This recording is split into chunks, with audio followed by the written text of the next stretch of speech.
वैष्णवा संगती सुख वाटे जीवा, वैष्णवा संगती सुख वाटे जीवा, आणि कमी देवा काही नेने.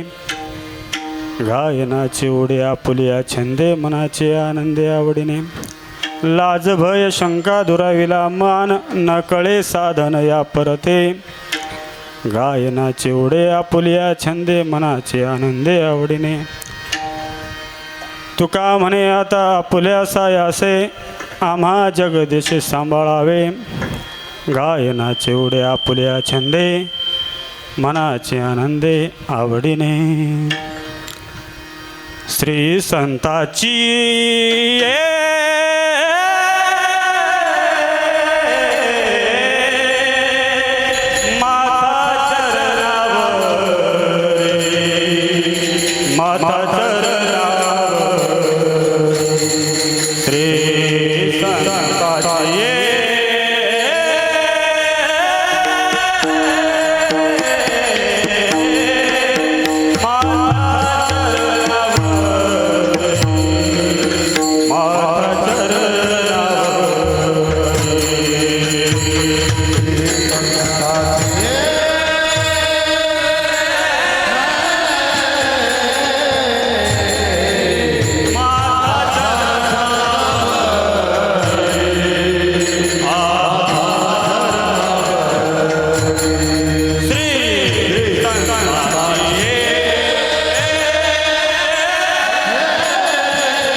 पांडुरंगा करू प्रथम नमन दुसरे चरण संतांच्या त्यांच्या कृपादाने कथेचा विस्तारू बाबाजी सद्गुरू दास तुका पुढं सारखा थोडं थोडं थोडं थोडं पुढं सारखा ते मागचे आले त्यांना जागा नाही या सारखा थोडं खेटून बसा वा वा या सारखा लवकर पुढं सारखा हा पुढं सारखा या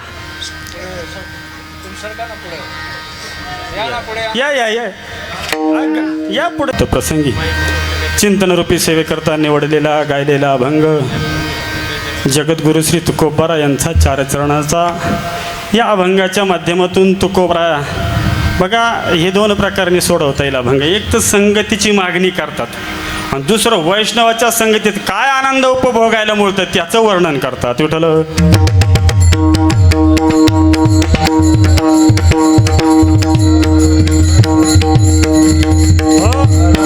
देवाला तुकोबारा सांगतात देवा मला वैष्णवाची संगती दे.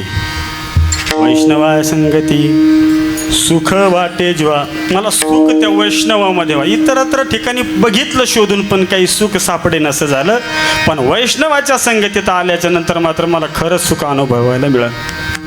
म्हणून त्यांच्या संगतीत जे सुख अनुभवायला मिळतं त्याचं स्वरूप सांगितलं गायनाचे उडे आपुलिया छंदे मनाचे आनंदे आवडीने. मन आनंदी राहणं फार अवघड आहे. मन आनंदी राहत नाही. असं आपण म्हणतो मी सुखी आहे मी समाधानी आहे आत माहिती राहते त्याला काय चालू आहे. मन आनंदी होणं मन आनंदी झालं ना परिस्थितीवर आपण सुख दुःखाचा भार टाकत असतो. परिस्थिती असली तर मनुष्य म्हणतो सुख खूप आलं आणि परिस्थिती नसली तर मनुष्य म्हणतो दुःख आलं. पण सुखाचा समाधानाचा आनंदाचा संबंध हा परिस्थितीशी नसतो. प्राप्त अप्राप्त लाभ अवस्था बाधू न शके साधूच्या चित्तात ते चित्त घातले भगवंता तया नाम निरपेक्षित. काय बोलायचं बाबा ही स्थिती येते तुकोबारा म्हणतात वैष्णवाच्या संगती. आणि वैष्णवाच्या संगतीत गेले ना आमचे फार म्हणजे जे त्रास देणारे घटक होते हे निघूनच गेले म्हणले. काय आम्हाला टाळ घ्यायची लाज वाटते. म्हणजे लाज भीती वाटते कधी कधी काय घडेल पुढं. कारण की या बाबानं पांडुरंगानं ज्याला कवळी भरली त्याचं काय झालं आपण पुराणात इतिहास भरपूर भीती वाटते ना. पंढरीचे भूत मोठे आल्या गेल्या झडपी वाटे येऊ देत नाही माघारी परत संसारामध्ये. लय गोड चिंतन ऐकायला सांगतो तुम्हाला आज.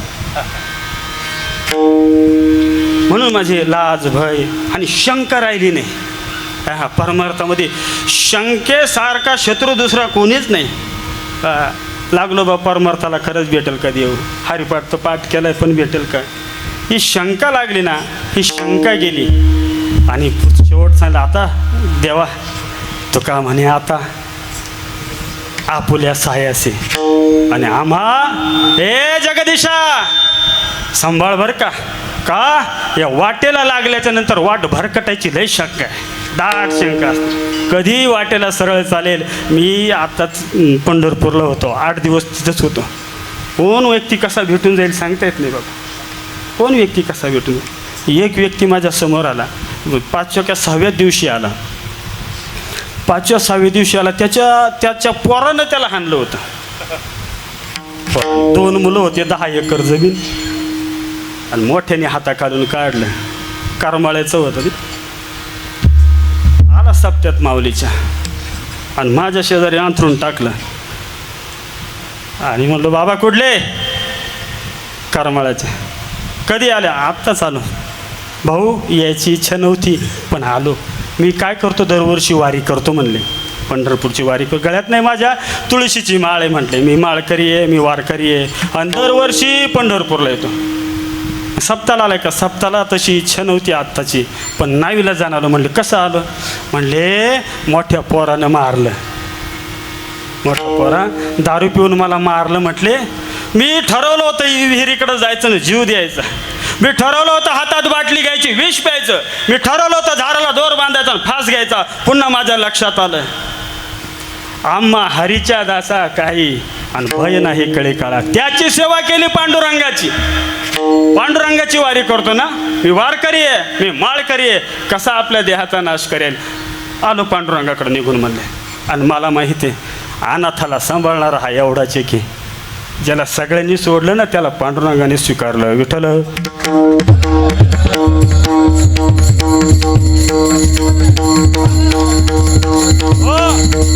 लय लय उदाहरण येत. असं बाहेर गेलं ना हे सगळं गळून जातं बाबा. आता काय सांगावं. हे शब्द फक्त नाविलाज आहे.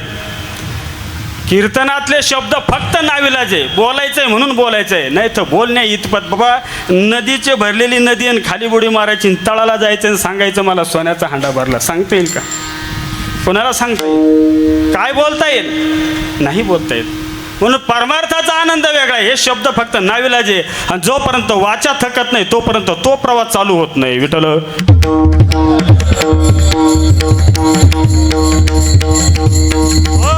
ह्या वाटेला जायचं, आनंदाच्या वाटेला जायचं, सुखाच्या वाटेला जायचं नाही. त्याच्याकरता काही घटक जीवनामध्ये फार महत्वाचे.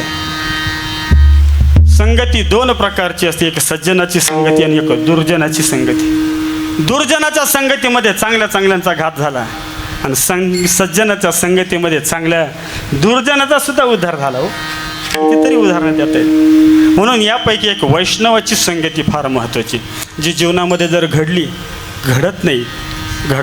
मुळात साधूची भेट होणं फार दुर्मिळ आहे. फार दुर्मिळ आहे ना. हा, महाराज म्हणतात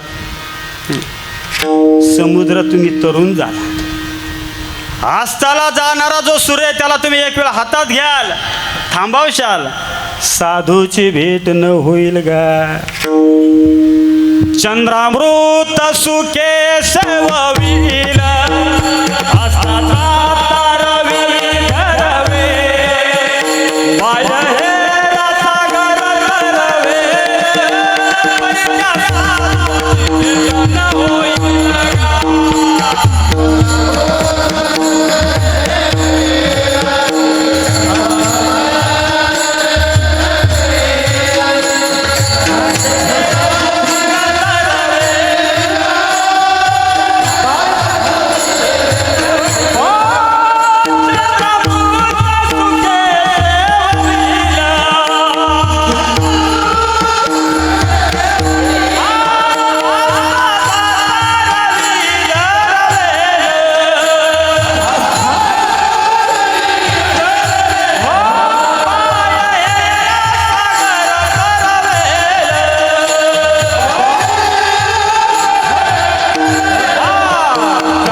फार अवघड. सज्जनाव साधूची भेट फार दुर्मिळ आहे. सज्जनाची भेट दुर्मिळ आहे.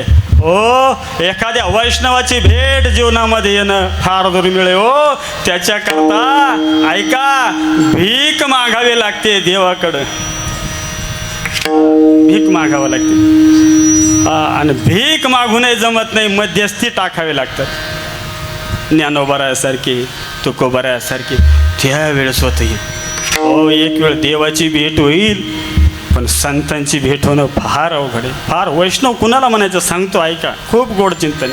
कुणाला वैष्णव म्हणतो? वैष्णवाचे लक्षणं सांगतो. वैष्णवाचे लक्षणं सांगितलं तर महाराज फार गोड सांगतात. यारे यारे लहान थोर, यारे या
लक्षण सांगितलं वैष्णवाचं.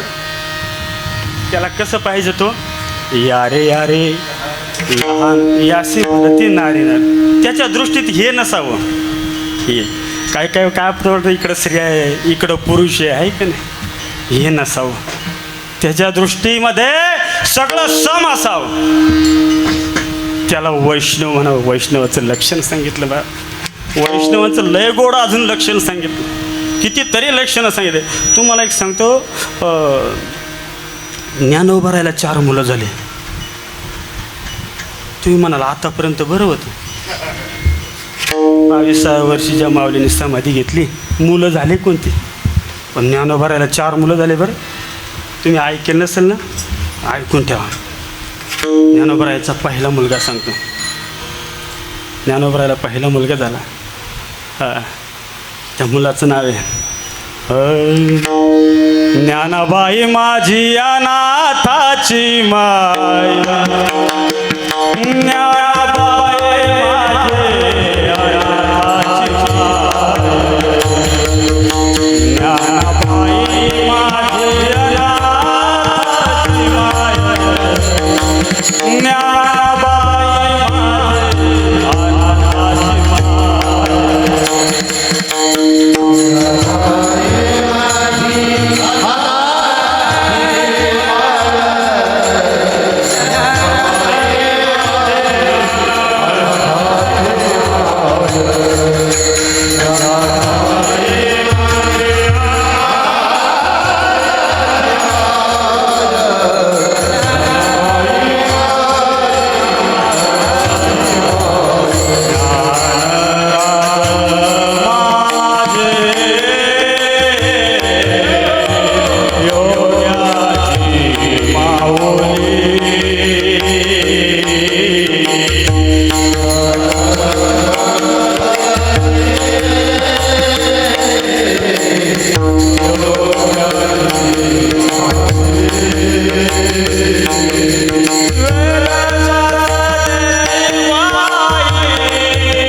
कोण कोण लक्षात राहिले का? पहिला अनाथ, दुसरा योगी, तिसरा साधक आणि चौथे वेदशास्त्र. हे सगळे ज्ञानोबारायला आई म्हणतात म्हणून ज्ञानदेव वैष्णव. पण ज्ञानोबारासारख्याची भेट होणं फार दुर्मिळ. तुकोबाराय ती अपेक्षा करतात आजच्या अभंगामध्ये, ती अपेक्षा करतात. म्हणून अभंगाच्या पहिल्या चरणामध्ये जगद्गुरु तुकोबाराय अशा वैष्णवाची संगती मागतात. अभंगाचं पहिलं चरण वैष्णवा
गोड अपेक्षा केली तुकोबराने.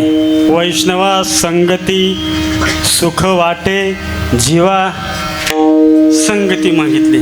का ज्ञानोबरायची संगती मागितली सांगू? हो. न पाहे याती कुळाचा भक्त करुणा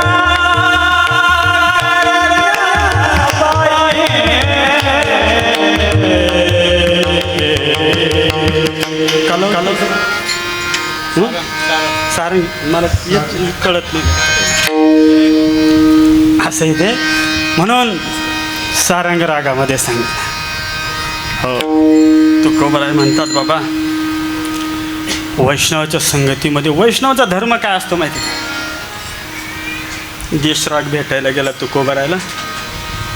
देशराग म्हणलं तुकोबराय वैष्णवाचं वर्णन करतात तुम्ही, माझी अपेक्षा आहे तुमच्या जोडीला यावं. म्हणलं मग चाल बाबा चाल आणि तुझं वर्णन करावं म्हटलं. आणि वर्णन करत असताना तो देशराग म्हटला बाबा काय गोंडस स्वरूप वैष्णवाचं. वैष्णवा संगती सुख वाटे वैष्णवा संगती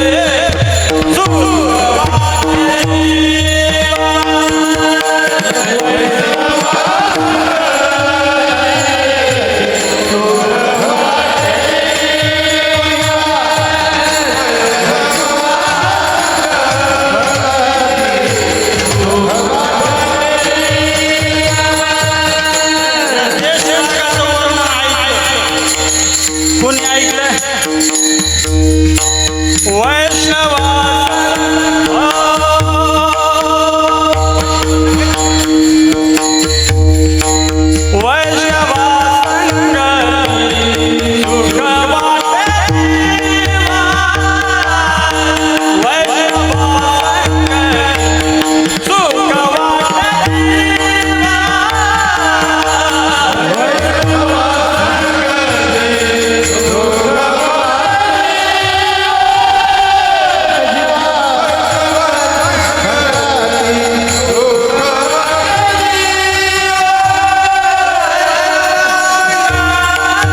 वर्णन केलं. आता हे फक्त तुम्हालाच गोड वाटले. आता तुम्ही थांबा यांच्या करतात. इथून पुढं तुम्हाला सांगतो. एकदा काय झालं, आळंदीमध्ये ज्ञानोबा यांनी समाधी घेतली, समाधीस्थ झाले आणि समाधी घेऊन बराच काळ लोटला. बराच काळ लोटून हळूहळू काय झालं, तिथं आळंदीमध्ये गेले ना तुम्ही, आजान वृक्षाचं झाड आहे. कोणी जर गेलं असेल तर ती फेरी मारली का आपण दर्शन घेऊन आलो का त्या बाजूला आजान वृक्षाचं झाड आहे. त्या आजान वृक्षाच्या झाडाखाली ज्ञानेश्वरीचं पाठ होत असतो. म्हणजे ते लेकरं वाचत असतात आणि ते वाचत असताना आजान वृक्षाची ती ताकद आहे, ते स्मरणात राहतं, अनुभूती येते. त्या आजान वृक्षाची एक मुळी त्या समाधीस्थळावर खाली गेली आणि जिथं ज्ञानोबाराय समाधीला बसले होते ना, ज्ञानोबारायच्या कंठाला लागली. ज्ञानोबारायने पाहिलं, आता हे कुणाला सांगायचं. पैठणचे नाथबाबा होते, एकनाथ बाबा. एकनाथ महाराजांच्या स्वप्नामध्ये ज्ञानोबाराय गेले. आजान वृक्षाची मुळी कंठासी लागली, येवोनी आळंदीसी काढावे. नाथ बाबा आळंदीला या. आणि आळंदीला येऊन ते कंठाला जी मुळी लागली, त्रास होतो, ती मुळी बाजूला करा. नाथबाबांच्या स्वप्नात गेले ज्ञानोबाराय. पैठणहून नाथ महाराज निघाले. 10,000 वारकरी सोबत घेतले पैठण आणि 10,000 वारकरी सोबत घेतले आणि आळंदीच्या दिशेने नाथबाबा निघाले. आळंदीमध्ये आले. सुलतानी आक्रमण झालेलं होतं, पार पडझड झाली होती. नाथबाबा आले आणि काही शिदा घेऊन आले आणि तिथं गेल्याच्या नंतर इंद्रायणीमध्ये स्नान केलं आणि आजूबाजूला पाहिलं. तर पाहिल्याच्या नंतर त्यांच्या लक्षात आलं, समाधीस्थ झाले ज्ञानोबराव, पण ती जागा सापडाना ना. नाथबाबांना जागा सापडेना. पुन्हा ज्ञानोबरायला विनंती केली, ज्ञानोबराय ते समाधीच्या स्थळावर यायचं कसं तेवढं सांगा. ज्ञानोबरायने दृष्टांत दिला. सांगितलं काही नाही. भगवान महादेवाच्या मंदिराच्या पुढे आज आपण दर्शन घेतलं ना त्या नंदीचं, नंदी आहे आणि त्या नंदीच्या त्या तिथून खाली दरवाजा आहे म्हटले.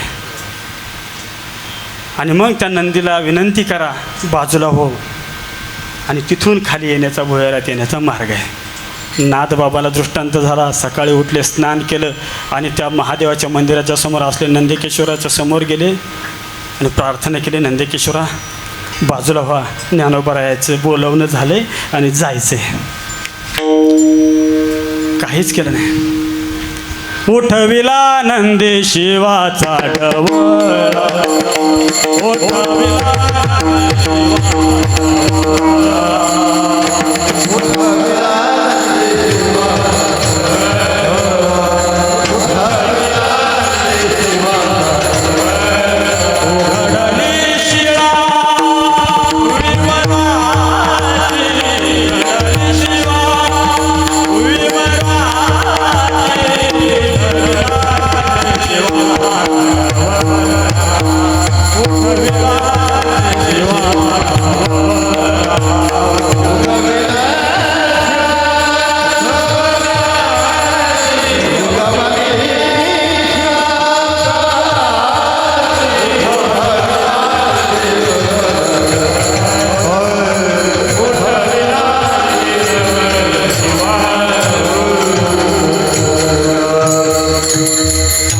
नंदेश्वराला प्रार्थना केली आणि बाजूला नंदी केला आणि तिथून आत नाथबाबांनी प्रवेश केला आणि खाली एक एक पायरी नाथबाबा उतरू लागले. चैतन्याचा पुतळा पाहिला नाथबाबांनी, डोळे भरून ज्ञानोबाराया समाधीस्थ बसलेले. काय तेज त्या माऊलीचं, चैतन्याला जणू काही स्वरूप आलेलं आणि ते कोवळं स्वरूप नाथबाबांनी पाहिलं. डोळ्यात अश्रू आले. नाथबाबा म्हणू लागले, धन्य झालो, धन्य झालो. ज्ञानोबारायांनी माझ्यासारख्या पामराची निवड केली, धन्य झालो. नाथबाबा बोलू लागले, एका जनार्दनी पूर्व पुण्य फळले, श्री गुरु भेटले ज्ञानदेव. एका जनार्दनी पूर्व पुण्य श्री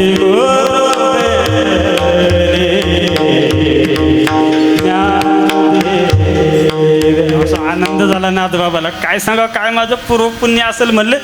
ज्ञानोबारांनी समाधिस्थ झाल्याच्या नंतर मला दर्शन दिलं.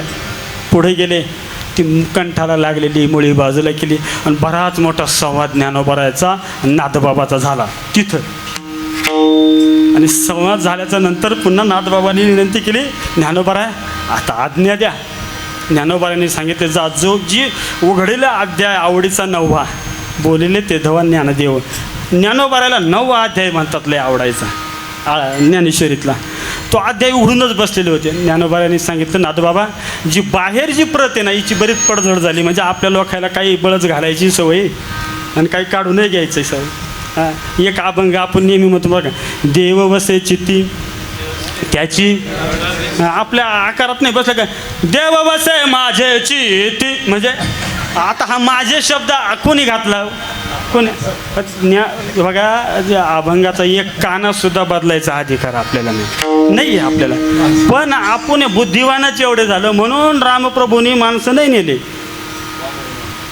आपल्याला आकलीच लई वाढवा आकली आपल्याला. मग ते काही ना बळच घातले, काही शब्द काही ना काढून टाकले आपल्या आकारात बसावं म्हणून. ज्ञानोबाराय म्हटले, नाथबाबा पडझड झाली, आता ही ज्ञानेश्वरी घ्या आणि ही प्रकाशित करा आणि सगळ्यांना द्या. आणि मग सगळी खरी ज्ञानेश्वरी जगाच्या पुढे येईल. ज्ञानेश्वरी घेतली आणि बाहेर आले. जिथल्या तिथं नंदकिशोर बसले आणि बाहेर आले. बरं, ते 10,000 वारकरी होते ना, आणि जेवढा शिदा आणला तेवढा संपून गेला. कारण की ते 15 दिवस लागले ते शोधाशोध करायला. शिदा तर संपून गेला. नाथबाबांनी विनंती केली, सगळे वारकरी आले. म्हणले, नाथबाबा खायचं काय, खायचं काय, पोटाला काही नाही, आता सगळं संपलं. नाथबाबाने हात जोडले, माऊली म्हटले, हे 10,000 वारकरी आळंदीमध्ये आले, काय करायचं. तेवढ्यात 2 वारकरी पळत आले त्या घाट्या पुलाकून. 2 वारकरी पळत आले, नाथबाबा नाथबाबा नाथबाबा. ते म्हणले, काय झालं. अहो, या पुलावर कोणीतरी वाणी आला आणि तो वाणी मोठी सामुग्री घेऊन रस्त्याने चाललाय, पण तो म्हटला इथं मुक्काम करायचा आहे मला. आणि त्या वाण्याने भलं मोठं दुकान मांडलं हो. आणि त्या दुकानामध्ये सगळंच धान्य. नाथबाबा आपलं काम होईल बघता का म्हणले त्यांना विनंती करून. तसे नाथबाबा धावले आणि गेले पुलापाशी. पाहिलं तो वाणी बसला. गोरा गोमटा वाणी भाऊ. त्या वाण्याकडं पाहिलं तर सूर्याच्या तेजाला लाजवेल असं तेज त्या वाण्याच्या चेहरा, असा गोरा गोमटा वाणी. नाथबाबा पाहतच राहिले, काय सुंदर स्वरूप या वाण्याचं. वाणी दादा, हे 10,000 वारकरी पैठणहून आळंदीला आले, खायला काही नाही हो. उद्याचा दिवस थांबतोय म्हणले, आतापर्यंत कीर्तनं केली, उद्या दुपारी काला करतो आणि जायचं. पण उद्या काय यांना खाऊ घालावं याची अडचणी. वाणी म्हणलं, काळजी करू नका, काळजी करू नका. ही जी शिदा सामुग्री आणली ना, ही तुम्ही 10,000 वारकऱ्यांना वाटून द्या ना, माझं काय अडचण नाही. नाथबाबा म्हणले, आमच्यापर्यंत आता काही राहिलं नाही तुम्हाला द्यायला ना. वाणी म्हणले, त्याची काळजी नका करू, तुमच्याकडे ज्यावेळेस येईल ना त्यावेळेस मला द्या, मी मागत नाही, घेऊन जा. आणि ते सगळी शिदा सामुग्री आणली. पिंपळाच्या दारी बैसल्या पंगती बसवल्या. काला केला नाथबाबाने आणि त्या ठिकाणी सगळा प्रसाद वाटला. तृप्त झाले वारकरी. पण ते नाथबाबा म्हणले, अरे कोणाचं फुकटचं खाऊ नये. आणि खरंच खाऊ नये, फुकटचं खाऊ नये. फुकटचं खाल्यावर बैल व्हावं लागते त्याच्या तिडं. हां, कोणाचं फुकटचं खाऊ नये, कोणाचं घेतलं तर देऊ नये. म्हणजे ते असं आहे ते. म्हणून फुकटचं खाऊ नये म्हणले. त्याला विनंती करू आणि त्याला सांगू, आम्ही अमुक अमुक वेळेत तुमचे पैसे देऊ. आणि सगळे वारकरी गेले. वाणी दादा चला पाहू म्हणले वाणी दादाला. आणि धावत गेले. आणि धावत जे पुढं वारकरी गेले होते ना, त्यांनी पुन्हा माघारी आवाज दिला, नाथबाबा नाथबाबा. म्हणले, काय झालं. अहो, तिथं जिथं वाणी बसला होता तिथं वाणी नाही आणि वाण्याचं दुकानही नाही. विठ्ठल.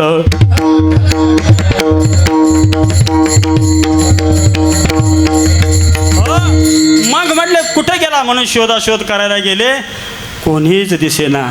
पुन्हा ज्ञानोबारा डोळे झाकले. म्हणले, ज्ञानोबारा हे केलं कोणी. ज्ञानोबाई म्हटले नाथ बाबा, अरे ही माझी लेकरं आहे आणि अनाथ झाली होती. ज्ञानाबाई माझी अनाथाची झाले ज्ञान देव वाणी सावरे आनोने, सावरे आनोने, सावरे आनोने.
समाधीच्या आधी ज्ञानोबारायांनी जगाची काळजी घेतली. यात काय नवले, समाधीस्थ झाल्याच्या नंतर सुद्धा तुमची माझी काळजी घेतली. लय मोठं उदाहरण येऊ, पण आता ते सांगून आपला वेळ जाईल. लय मोठं उदाहरण. म्हणून ज्ञानोबाराय काळजी घेतात. लक्षात ठेवा, विश्वास पाहिजे. विश्वास तो करी स्वामीवरी सत्ता. विश्वास जर नसेल ना, तुम्ही वाऱ्या करा, भजनं करा, कीर्तनं करा, जाकी आपलं म्हणजे काही करा, तरीही तुम्हाला हा माऊलीचं दर्शन होणार नाही. जे पाहिजे ते कमावं लागतं. अजून एक सांगू, हाकेच्या अंतरावर थांबा. विठ्ठल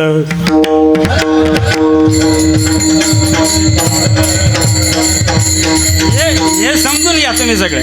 हाकेच्या अंतरावर थांबायचं म्हणजे कसं, एखाद्या व्यक्तीनं आपल्याला आवाज दिला आणि तो आपल्या कानावर आला का आपण काय म्हणतो, अरे मी आवाज दिला आणि त्याने ऐकला. का ऐकला, तर तो माझ्या हाकेच्या, बस चला संपलं परमार्थ. एवढंच सांभाळावं लागतं. हाकेच्या अंतरापासून दूर यायला लागलो का कारण शोधायची मी का लांब आलो. विठ्ठल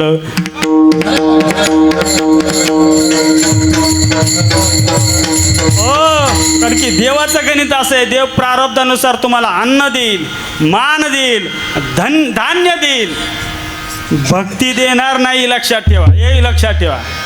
भक्ती मिळवण्याकरता त्याच्या पुढे याचक व्हावं लागेल, भिकारी व्हावं लागेल. होईन भिकारी पंढरीचा वार करी पंढरीचा.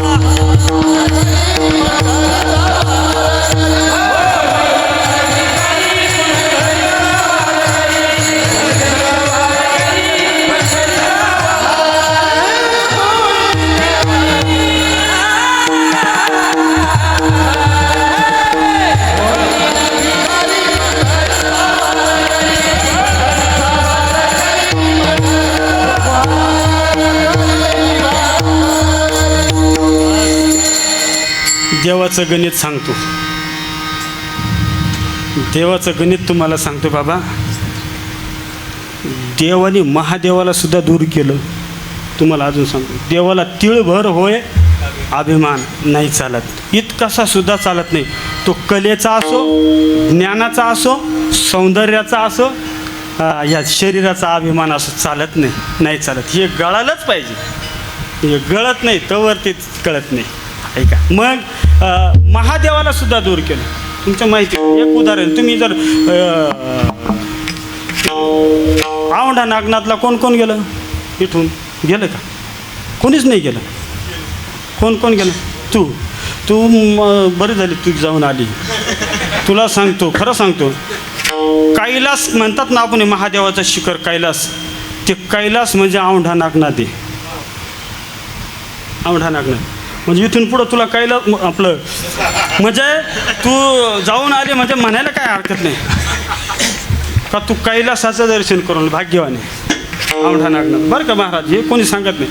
औंढा नागनाथचं दर्शन केलं तर कैलासाचं दर्शन केल्याचं पुण्य आहे. पण जे औंढा नागनाथला जाऊन आले ना त्याला खुशाल कैलासवासी म्हणजे म्हणलं तरी काय वावगं ठरणार नाही. कारण काय आपण अर्थ वेगळा लावतो. आपण काय अर्थ वैकुंठवासी म्हणलं की आपण म्हणतो जे गेलं त्याला वैकुंठ. तसं नाही बाबा. आता हे तुम्ही सगळे वैकुंठात आहे. आता तुम्ही कुठे वैकुंठात याच्या हे सुद्धा मिळत नाही वैकुंठात. म्हणून स्वर्गीचे अमर मृत्यूलोकी हे सोपं नाहीच आहे. तुम्ही आले भाग्यवाने. बँकेमध्ये जर शिल्लक असलं ना तर तो बँकेचा मॅनेजर उभा करतोय. कमीत कमी घ्या थोडेफार. खात्यावर काचा तपास नाही कितीही गरकी मारणं. अजून हप्ते आले का नाही माहीत नाही पण मग असले तर बँकेवाला उभा करतो. नसलं तर कोण. तसंच प्रारब्धामध्ये जर पुण्याचा ठेवा असेल ना तो का म्हणे होता ठेवा तो या. आपण सगळे भाग्यवान. म्हणून सांगतो वृंदावनामध्ये जर कोणी गेलं. वृंदावनात कोण गेलं तिकडे नाही गेलं. तुम्ही करते काय मग. आपल्या शेत्या 1.5 बिघा 2 बिघा तेवढंच गुंतून पडलं. आपण बाहेरच निघायला कोणी तयार नाही. ऐका वृंदावनामध्ये एक मंदिर आहे महादेवाचं मंदिर. आता आपण सगळे मंदिरं पाहतो महादेवाचे. तिथं काय हो साळुंका लिंग पिंड आहे. आणि त्या पिंडेला पाहताना आपण काय म्हणतो हे महादेवाचं स्वरूपीन दर्शन घेतो. तुम्ही जर वृंदावनामध्ये गेला तर वृंदावनामध्ये महादेवाचं मंदिर आहे. तर त्या मंदिरामध्ये महादेवाची मूर्त नाही आहे. मग मूर्त आहे आपलं पिंड नाही मूर्त आहे महादेवाची. बरं ती कशी माहिती आहे का स्त्रीच्या वेशात आहे. मग तिला रोज शृंगार चढवला जातो. म्हणजे कपाळाला कुंकू लावतात, कानातलं घालतात, नाकातलं घालतात, गळ्यातलं घालतात, पदरी बिदर महादेवाला. जर गेले नसेल तर तुम्ही यूट्यूबला पाहाल ते त्या शृंगार चढवतात महादेवाला. याचं कारण काय हे सांगतो तुम्हाला. म्हणजे भगवान परमात्म्याला इतकासा सुद्धा अभिमान चालत नाही. भगवान कृष्ण रास क्रीडा करायचे वृंदावनामध्ये. आपली बासुरी हातामध्ये घ्यायची आणि बासुरी मुखाला लावली का बासुरीचे स्वर निघाले ना. स्वर निघाल्याच्या नंतर जेवढ्या गोपिका होत्या ना गोपिका या गोपिका काही क्षणात देहाचा हे देहाभिमान विसरून जायचे. अवसानावर राहत नव्हते. तुझ्या मुरलीचा ध्वनी अकल्पित पडला विवाह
देहपान विसरायचं आणि विसरल्याच्या नंतर ते सगळं तिकडं धावायच्या आणि भगवान कृष्णाच्या त्या सानिध्यामध्ये जायच्या. तिथं काय सगळं चैतन्याचा पसारा झालेला. वा वा वा सगळं चैतन्य पसरलेलं. आणि तिथं गेल्याच्या नंतर तिथंही 2 गोष्टी व्हायच्या. एक म्हणजे जीव परमात्मा दोन्ही बैसोनी एक आसनी जयाची हृदय भुवनी विराजित. तिथं मग स्त्री कोण आणि पुरुष कोण हा भावच राहत नव्हता. हे सगळं बघा. ते राधा विचारायची हो कृष्णाचं भजन करायची आणि गोवळणीला विचारायची माझी राधा पाहिली का. मी तू पण जाऊ दे दूर एकची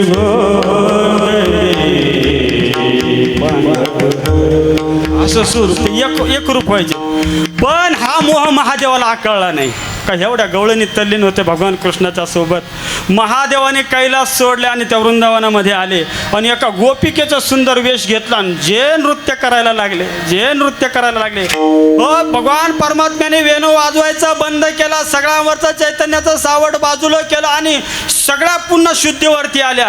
आणि आता कोण कोण मी कोण आहे, मी कोण ह्याचं ज्ञान सगळ्यांना झालं. सगळ्या शुद्धीवर आल्या आणि नाचायचं थांबलं, पण ही गवळण थांबना. कोण? महादेव. आणि मग देवाने ओळखलं, म्हणलं या गोपिका नाही, हा महादेव आलाय. भजन करी महादेव राम पूजू.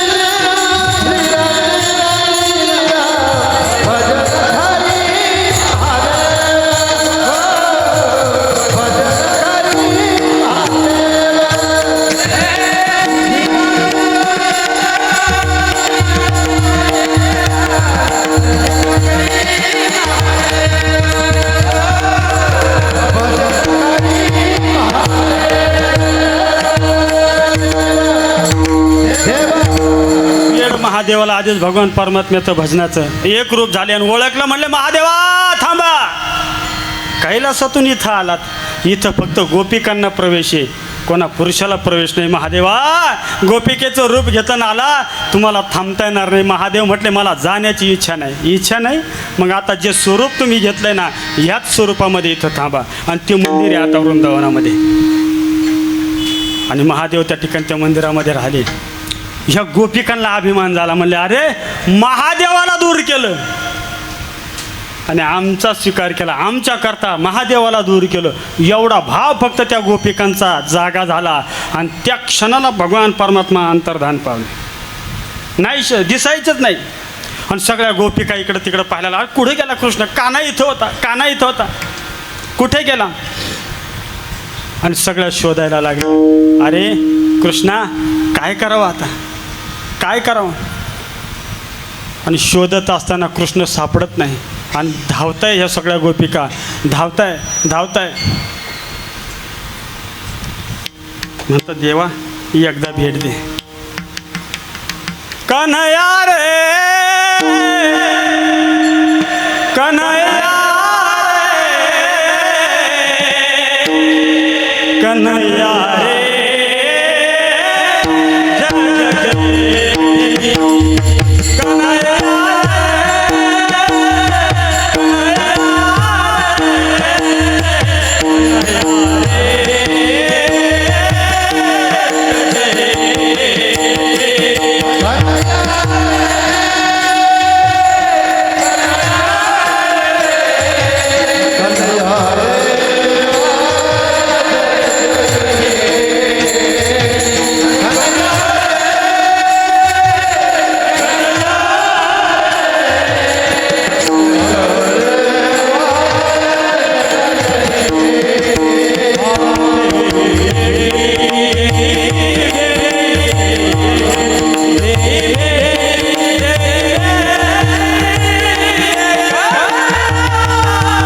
सगळ्या शोधायला लागल्या, कृष्ण दिसत नाही. आणि पुढं आल्याच्या नंतर फक्त एक स्त्री रडत होती, तिला महाभाव गोपिका म्हणतात. अशी झाडापाशी रडत बसली होती आणि तिच्या पाशी असे 2 फुलं पडलेले होते. ते फुलं त्या गोपिकांनी पाहिले आणि ही रडणारी महाभाव गोपिका पाहिली. या महाभाव गोपिकेला राधा मानतात. पण ते शुकाचार्य ज्यावेळेस राधा म्हणले का त्यांचे बोलणं बंद व्हायचं, भाव जागा व्हायचा, म्हणून राधा महाभाव गोपिका म्हणायचे. ती राधेला रडताना पाहिलं, सगळ्या गोपिका गोळा झाल्या. म्हणले, राधे काय रडते तू? काय सांगू ग, अगं महादेवाला सोडलं आणि तुमचा स्वीकार करा. तुम्हाला असं वाटलं का महादेवाला सोडलं आणि आम्हाला आमच्याजवळ कृष्ण थांबला म्हणून त्यानं तुम्हाला सोडलं, मला खांद्यावर बसवलं आणि घेऊन आला. आणि या झाडापाशी आले, माझ्या मनामध्ये असं आलं, अरे महादेवाला सोडलं, गोपिकांना सोडलं, पण कृष्णानं मला सोडलं नाही. एवढा भाव जागा झाला आणि त्याने मलाही सोडलं. विठ्ठल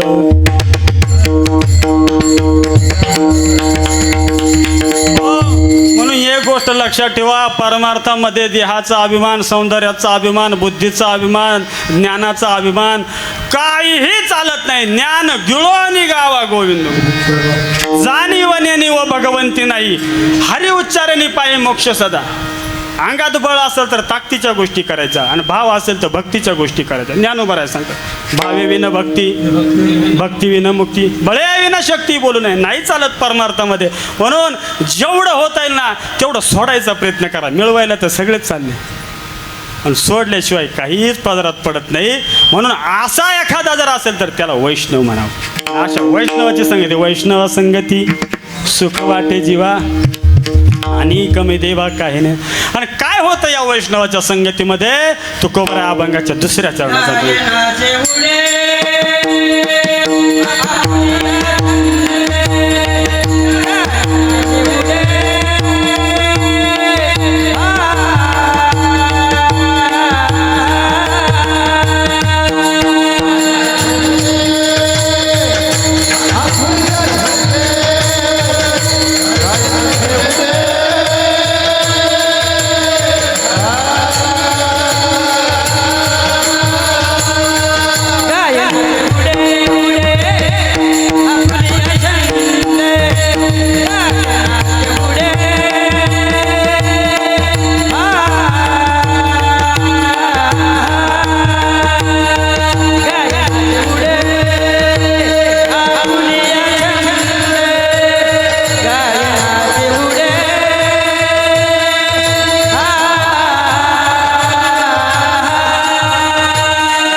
कीर्तनात नाचलंच पाहिजे, नाचू कीर्तनाचे. पण इकडं मी नाचायला गेलो पण मग ते अंगी असं झालं ते म्हणून नाचता येत नाही. लई मजा येते कीर्तनामध्ये नाचण्याची. हरिपाठामध्ये नाचूनच घ्यायचो. लोक कुठे असं नाही, ते नाही केलं पाहिजे आहे की नाही. इथं नाचलं पाहिजे. तुम्हाला अजून पारायण चालू आहे. मी तर खूप भाग्यवान, आज यावेळेस आपण पारायण लावलं. हो, ज्ञानेश्वरीचं पारायण ज्या ज्या स्त्रिया वाचत असतील ना, तुमच्यासारखे भाग्यवान कोणी यांच्याकरता सगळ्यांनी टाळ्या वाजा. हा, आणि आज या वर्षी जर 10-20 असतील ना, तर पुढच्या वर्षी याच्या 4 पट झाल्या पाहिजे. कारण की सप्त्याचं सगळं श्रेय एक तर विण्यात नाही तर पारायणात आहे. तुम्ही लय गोड काम केलं, लय गोड काम केलं खरं. आमचे हे सगळं खरं काय तुमच्याकरता काय बोलावं, खूप गोड, खूप गोड. पुढच्या वर्षी पारायणाला वाढवा, वाढवा, वाढवा. जाऊ द्या, असं आहे आपण घरी काय आपलं म्हणजे आल्या जन्मात काय करणार आहे मला सांगा तुम्ही. काय करणार? म्हणजे दिवसभर काम करणार, रातभर झोपणार, पुन्हा दुसऱ्या दिवशी उठणार, कामच करणार. पारायण घडत नाही. ज्ञानोबराची एक एक ओवी जर वाचली आणि एक एक ओवीनं जर तुमच्या अंतःकरणाचा ठाव घेतला ना, तर जन्म मरणाची येरझार नष्ट होऊन जाईल. सोपं समजले का? ज्ञानोबराची ज्ञानेश्वरी फार गोड आहे, वाचून घ्या. ज्याला ज्याला वाचता येतंय, ज्याला ज्याला पाहता येतंय, या डोळ्याचा उपयोग करून घ्या, वाचेचा उपयोग करून घ्या. आपण काय बाबा हो, नाही चालत, नाही चालत. नको नको ते पाहायला. आणि तुम्हाला एक सांगतो, छोटासा हरिपाठ 10-20 रुपयाला भेटतो. लई काही महाग नाही, 5 रुपयाला. लई किंमत कमी आहे, चांगल्याला किंमतच नाही हो. इथं नखरा केल्याशिवाय इकराच होत नाही सर. हां, मी जर जॅकेट बिकेट घालून आलो असतो ना, तुम्हाला सुद्धा अडचण झाली असती.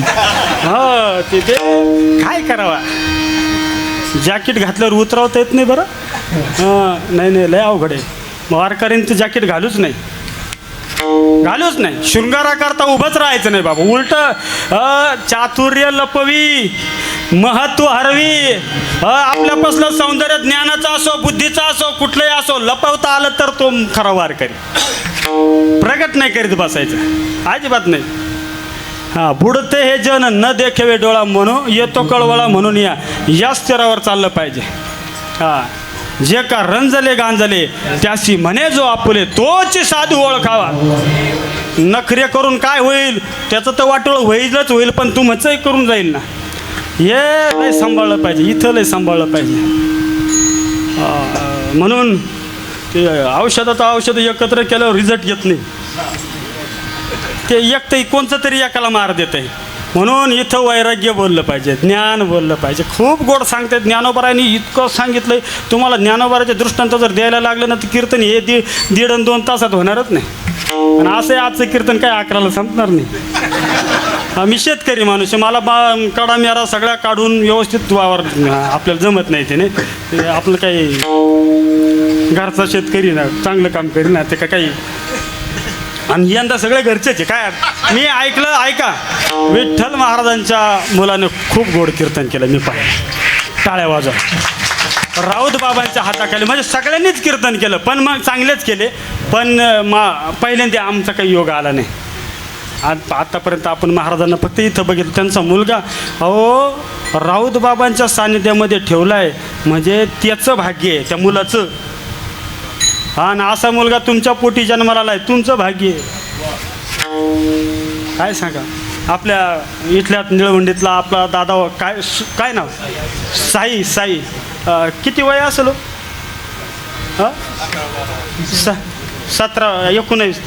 19 वयामध्ये ते लेकरू ज्ञानोबराच्या वया बोलतंय. त्याचे आई वडील धन्य, त्याचं गाव धन्य, त्याचा परिसर धन्य. जेथे हरीचे दास. हे लेकरं घडवा, इकडं तिकडं भरकट. फार वाईट काळ आलाय, बोलायची काय आता विषय तो नाही, विषयांतर होईल म्हणून बोलत नाही. पण शेवटला मग ती बोलतो, कारण की मला राहत नाही. लय भयानक परिस्थिती ना. म्हणून वैष्णवा संगती सुख वाटे जीवा आणि कमी देवा. काही नाही, गायनाचे उडे आपुलिया छंदे मनाचे आनंदे आवडेने. एकदा काय झालं, देवाला भाव लागतो ना. राधा ही भक्ती आहे, राधा भक्ती आहे आणि भगवान परमात्मा शक्ती आहे. राधेचं भजन करायचं. आता त्या गोकुळामध्ये काय व्हायचं माहिती आहे का, भगवान कृष्णाचं भजन करत असताना राधा कृष्ण राधा कृष्ण राधा कृष्ण असंच भजन व्हायचं. आणि ज्याच्या अख्ख्या गोकुळामध्ये वृंदावनामध्ये सगळं तर राधाकृष्ण असं भजन व्हायचं. आता मला सांगा, 16,108 बायका ज्याला, त्याच्यापैकी एकीचंही नाव नाही. आणि भजनाचं त्याच्या पुढं नाव कोणाचं? राधेचं, राधाकृष्ण. कसं सहन होईल सांगा बरं. रुक्मिणीला राग आला हो. म्हणले लग्नाची आहे मी, हां लग्न करून आले आणि माझं नाव नाही आणि ती राधा कुठली न काय तिचं नाव तुझ्या पुढं म्हणले. लईच राग आला रुक्मिणीला. बरं बाईला राग आल्यावर आकळत नाही. बाईला राग आल्यावर अहो कसा आहे माणूस वाघासारखा असला तरी तो बिबट्या म्हणजे बाई नाही अवघड तिच्या हातात सगळं. एक म्हटलं माझं नाव वाघ आहे, तो म्हटलं मग तो वाघ असल्याच्या नंतर घरी गेल्यावर मांजरीसारखा का होतो. तसं नाही म्हणले. वाघावर कोण बसती. दुर्गा कशावर बसले. मी घरी गेलो का दुर्गा बसती ना, म्हणून मला मांजर व्हावं लागतं. बाई लय अवघड. बाईने एकच नखरा दाखवला. त्याला जमीन विकावं लागती. म्हणून राग आला त्या रुक्मिणीला. म्हणलं हॅट म्हणले काय खरं नाही. म्हणले लग्नाची असून माझ्याकडं पाहत नाही. त्या राधेला घेऊन येतो म्हणलं तिच्या संगत शेल्प्या काढतो तिच्या संगत तिकडंच काय नाही चालणार. म्हणलं हॅट म्हणले. तर मग राग आला निघाली. म्हणले आता थांबायचंच नाही म्हणलं तुझ्यापाशी. मग पुढं चालली. रुक्मिणी रुसाली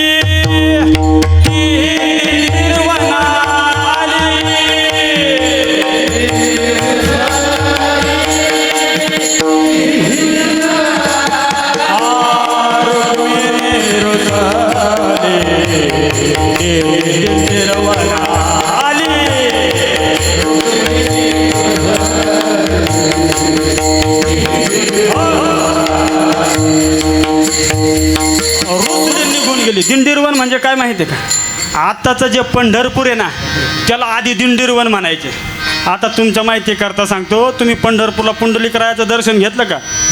तिकडं जायच्या आधी इकडं एक लक्ष्मी मातेचं मंदिर आहे. लखुबाईचं मंदिर म्हणतात तिला. म्हणजे दगडी पुलापासून वळालं का पहिल्यांदा उजव्या बाजूला ते वर पहा लक्ष्मी गेले कोणी तर आता तिथं जा आधी, नाही तर नुसते मोकारच फिरा. तिथं गेलं का लखुबाईचं मंदिर लक्ष्मी मातेचं मंदिर आहे. रुक्मिणी ज्यावेळेस रुसून गेली ना तर तिथं बसलेली होती. तिथं मंदिर झालं आहे आता. आणि मग हे इकडचं तर हे नंतर झालं. मग तिथं थांबली जाऊन. आणि आता बराच काळ निघून गेला. रुक्मिणी निघून गेली आणि यांनी पाहिलं. म्हणले आता कवर एकदा तरी शरण जावाच लागणार आहे. म्हणलं रुसून गेली ते बाहेरचं कवर म्हणले. आणि मग ते निघाले. म्हणलं कुठे गेली. मग दिंडीरवानाकडे भगवान परमात्म्याने पाहिलं. पण भगवान परमात्मा जात असताना म्हणलं आता आपण एकटं जायचं नाही. म्हणले मग 9 लक्ष गोधने 700 सवंगडी.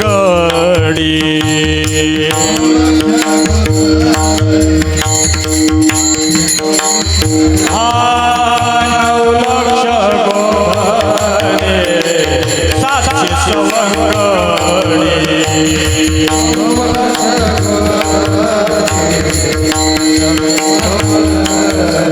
मध्ये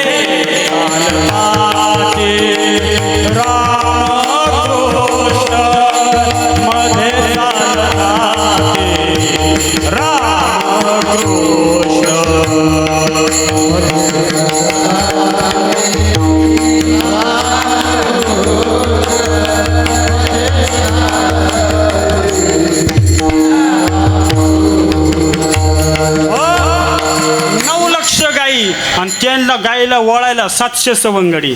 आणि मग भगवान परमात्मा भगवान कृष्णमध्ये चालले. हा सगळा ताफा चालला दिंडीरवानाकडं पंढरपुराकडं. आणि गेल्याच्या नंतर पंढरपुरामध्ये त्या दिंडीरवानापर्यंत पोहोचले. आणि पोहोचल्याच्या नंतर आणि मग ते एक ठिकाणी थांबले. ते गोपाळ थांबले, गायी थांबल्या. आणि त्या गोपाळांना कृष्णाने सांगितलं एक काम करा, आता तुम्ही सगळे इथं थांबा. शहाण्या माणसानं जर नवरा बायकोचा वाद झाला तर मध्यस्थी लवकर न्यायचं नाही. चूक आपली असली तो नाही. चूक जर आपली असली आणि बाई रुसून गेली तर गाव न्यायच्या भानगडीत पडायचं नाही. ती उखानाच घेते मग अख्खं उन्हं धुणं काढून टाकी ती आहे का नाही. म्हणून ते म्हणले आता एक काम करा, तुम्ही इथं थांबा. इथं पप्याची आई असेल, मी आता जाऊन येतो. म्हणलं ती रुसली ना, मग तुम्ही इथं थांबा. गोपाळ आले, गोपाळपूर झाले.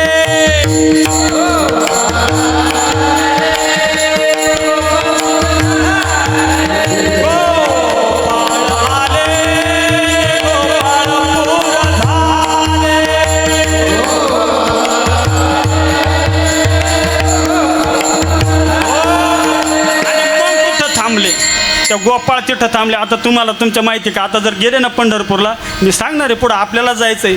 पंढरपूरला गेल्याच्या नंतर ते पुंडलिकरायाचं मंदिर आहे, त्याच्या ह्या उजव्या बाजूला जा. म्हणजे आपण गोपाळपुराकडे जायच्या आधी एक डाव्या बाजूला रस्ता आहे, तिथं विष्णुपद म्हणून स्थळ आहे. आणि नारद महर्षीचं मंदिर आहे तिथं. हां, त्या विष्णुपदावर तिथं गाईच्या खुरा उमटलेले आहे. आणि गाईच्या खुरा उमटल्याने भगवान परमात्म्याचे पावलं वटलेले. म्हणजे गयेला आपण जातो ना, तर गयेला भगवान परमात्म्याचं एक पाऊल आहे, पण ह्या विष्णुपदावर 1000 पावलं वटलेले. म्हणून तिथं बऱ्याच जण पिंडदान करायला जातात विष्णुपदावर. तिथं गोपाळ थांबले. आणि गोपाळ थांबल्याने कृष्ण म्हणले, आता तुम्ही सगळे इथं थांबा, मी तिला भेटून येतो. आणि मग ते ठिकाणी दिंडीरवनामध्ये आले. आणि ती रुसलेली होती, तिथं घनदाट जंगल होतं. आणि मग भगवान कृष्ण आले, म्हणले, अरे पाहिलं त्या रुक्मिणीला, पाहिलं. म्हणलं, रुक्मिणी आलो बरं का मी. ती म्हटली, कोण तू? अगं कोण तू? मी तर तुझा पती. म्हणले, असल म्हणजे पहा मी नाही ओळखीत. म्हणले, कोण आला कुरळ्या कोसाचा, कमल नाही ना, काय तुझे डोळे म्हणले, काय तुझे केस आहे म्हणले, नाही ओळखत म्हणले तुला. ती म्हणले, अगे रुक्मिणी असं करू नये, झालं ते झालं, चाल म्हणले माघारी. नाही येणार म्हणले मी माघारी. लग्नाची सोडून दिली सप्त आपलं तू इकडं तिकडं म्हणले, नाही चालत म्हणलं ते आपल्याला, येणार नाही. शेवटी मग म्हणले, काय येणार नाही, काय येणार नाही, अख्ख्या भजन राधाकृष्ण होते म्हणे. अरे मी लग्नाची आहे, अजून तुझ्या नावापाशी आमचं नाव लावलं नाही. आणि ती अनिया गवळ्याची पत्नी, तिचं नाव तुझ्या पोडं लावलंय म्हणले. देव भक्ताला आधी महत्त्व देतो. तिचं नाव तुझ्या पुढं लावलंय म्हणले, आमचं काहीच नाही. एवढंच कारण आहे ना, काळजी करू नको, काळजी करू नको. आत्तापर्यंत जोपर्यंत द्वापार युग चालू आहे, तोपर्यंत माझ्या नावाच्या समोर राधेचं नाव राहील. पण ऐक रुक्मिणी, माझ्या भक्ताचा अधिकार तुला सुद्धा घेता येणार नाही. पत्नी असताना सुद्धा माझ्या नावाच्या आधी माझ्या भक्ताचं नाव आहे, म्हणजे राधा कृष्ण. पण कलियुगामध्ये मी विठोबा होईल. आणि विठोबा हो झाल्याच्या नंतर राधेचं नाव लागणार नाही. तुझं लागल, पण माझ्या नावाच्या आधी लागणार नाही, माझ्या नावाच्या नंतर लागेल. आणि तेव्हापासून भजन चालू झालं, विठोबा रघुबा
महाराज म्हणतात बाबा आमचं जीवन गाये नाचे उडे आपुलिया छंदे. म्हणून महाराज या स्थितीवरती आमचं जीवन असावं. आणि हे वैष्णवाचं जीवन असतं. पण ही अपेक्षा तुकोबरायला लागती. आणि मग हे मिळाल्याच्या नंतर महाराज म्हणतात बाबा मग लाज कुठली, भय कुठली, शंका कुठली, हे कुठलंही त्या ठिकाणी हे साधन आमच्याजवळ राहत नाही. अभंगाचं तिसरं चरण. लाज बाया